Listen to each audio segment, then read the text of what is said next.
பிரியமானவர்களே, ஆண்டவராகிய இயேசு கிறிஸ்துவின் நாமத்தினாலே உங்கள் யாவரையும் அன்போடு கூட நான் வாழ்த்துகிறேன். ஆண்டவர் கிருபையா நமக்கு கொடுத்த இந்த புதிய நாளுக்காக முதலாவது நாம் ஆண்டவருக்கு நன்றி சொல்லுவோம்.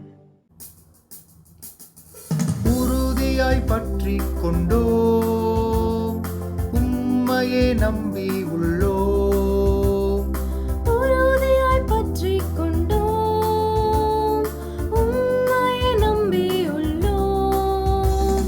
பூரண சமாதானம் பூரண சமாதானம் புவிதனில் தருபவரே, தினமும் புவிதனில் தருபவரே. புதிய பாடல் பாடி பாடி இயேசு ராஜாவை கொண்டாடுவோம். புகழ்ந்து பாடல் பாடி பாடி இயேசு ராஜாவை கொண்டாடுவோம். இந்த நாளுக்கு அந்த ஆண்டவர் கொடுக்கிற ஒரு வார்த்தை ஏசாயா தீர்க்கதரிசன புஸ்தகம் 26வது அதிகாரம் 3வது வசனம். ஏசாயா 26:3.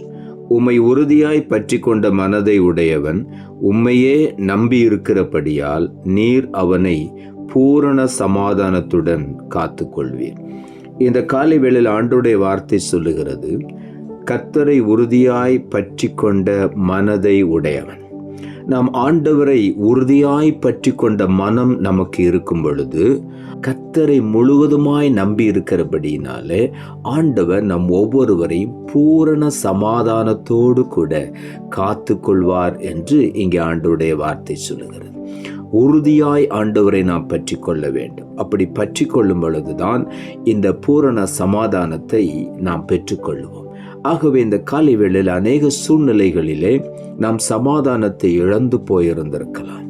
ஆண்டவரை முழுமையுமாய் பற்றி கொண்ட மனம் இல்லாதபடிக்கு பல காரியங்களை, மனிதர்களை நம்பி அநேக நேரங்களிலே ஏமாந்து போய் இந்த காலை வேளையில பல சூழ்நிலைகளில பல ஆசீர்வாதங்களை இழந்து போய் நின்று கொண்டிருக்கலாம்.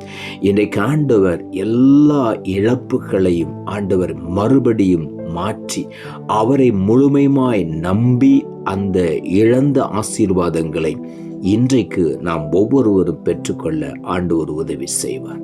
கொலோசையர் புஸ்தகம் 2ஆம் அதிகாரம் 7ஆம் வசனம் சொல்லுகிறது, நீங்கள் போதிக்கப்பட்டபடியே விசுவாசத்தில் உறுதிப்பட்டு ஸ்தோத்திரத்தோடு அதிலே பெருகுவீர்களாக என்று இங்கே எழுதப்பட்டிருக்கிறது. நாம் ஆண்டவர் நமக்கு கற்றுக் கொடுத்த விசுவாசத்தில் நாம் உறுதிப்பட வேண்டும். வேதம் சொல்லுகிறது, உங்கள் விசுவாசமே உலகத்தை ஜெயிக்கிற ஜெயம்.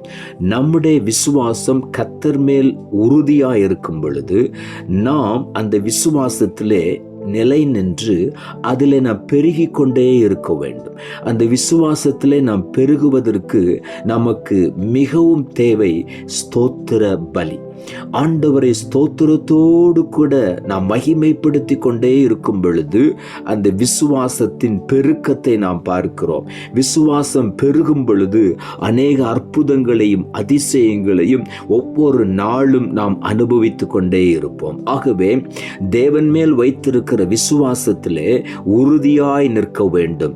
அவரை உறுதியாய் பற்றி கொண்ட மனம் நமக்கு இருக்கும் பொழுது நிச்சயமாகவே பூரண சமாதானத்தோட கர்த்தர் நம்மை காத்து கொள்ளுவார். ஸ்தோத்திரத்தோடு கூட அந்த விசுவாசத்திலே நாம் பெருகுவோம்.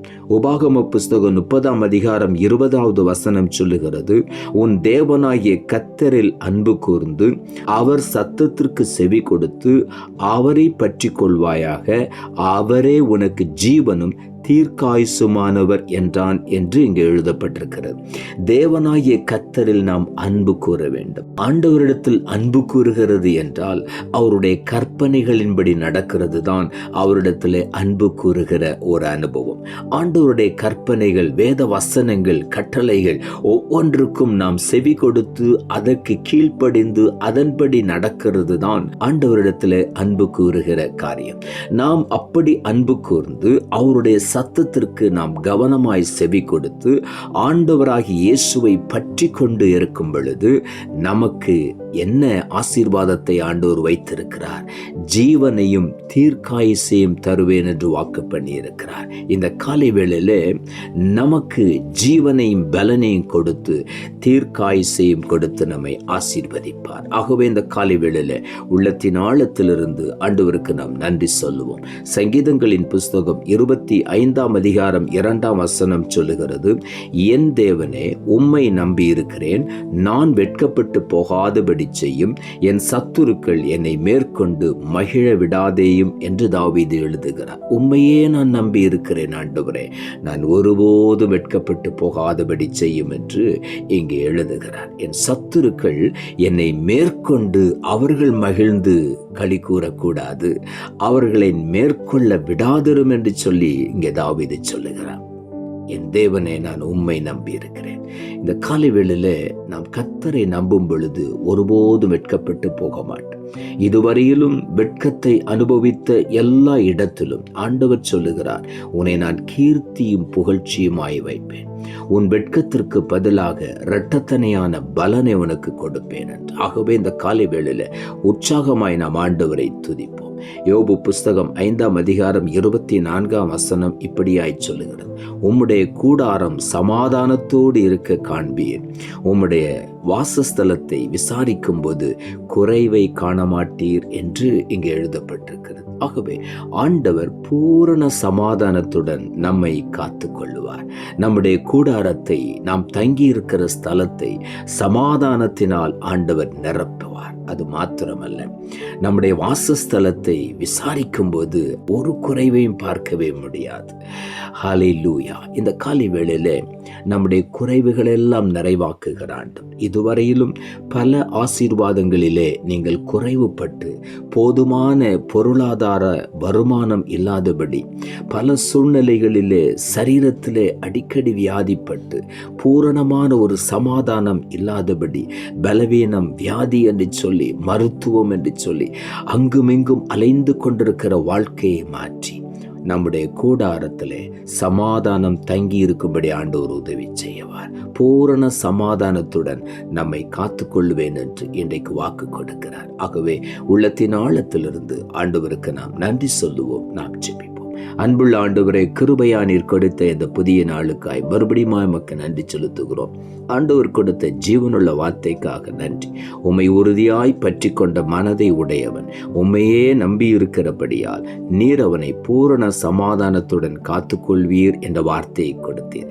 வசனத்தை கேட்டுக்கொண்டிருக்கிற ஒவ்வொருடைய வாழ்க்கையிலும் இன்றைக்கு ஆண்டவரை உறுதியாய் பற்றி கொண்ட மனதை ஒவ்வொருவருக்கும் தாரும். கர்த்தரை மாத்திரம் நம்பி அந்த பூரண சமாதானத்தை பெற்றுக்கொள்ள நீர் உதவி செய்யும். உம்மை பற்றி கொண்டு உம்மிடத்தில் அன்பு கூர்ந்து உம்முடைய வார்த்தைகளுக்கு செவி கொடுத்து ஜீவனையும் தீர்க்காயுசையும் பெற்றுக்கொள்ள நீர் உதவி செய்யும். அது மாத்திரமல்ல, சமாதானத்தோடு தங்கி இருக்க பண்ணும் ஆண்டவரே. இதுவரையிலும் அவர்கள் இழந்து போன சமாதானத்தை, சந்தோஷத்தை, எல்லா ஆசீர்வாதங்களையும் இன்றைக்கு பூரணமாய் சுதந்திரித்து கொண்டு சமாதானத்தோடு தங்கி இருக்க நீர் உதவி செய்யும். அந்த பூரண சமாதானத்துடன் ஒவ்வொருவரையும் காத்துக்கொள்ளும். தாழ்த்தி உம்முடைய கரத்தில் ஒப்புக் கொடுக்கிறோம். இரட்சகர் இயேசுவின் நாமத்தில் ஜெபிக்கிறோம் நல்ல பிதாவே, ஆமென்.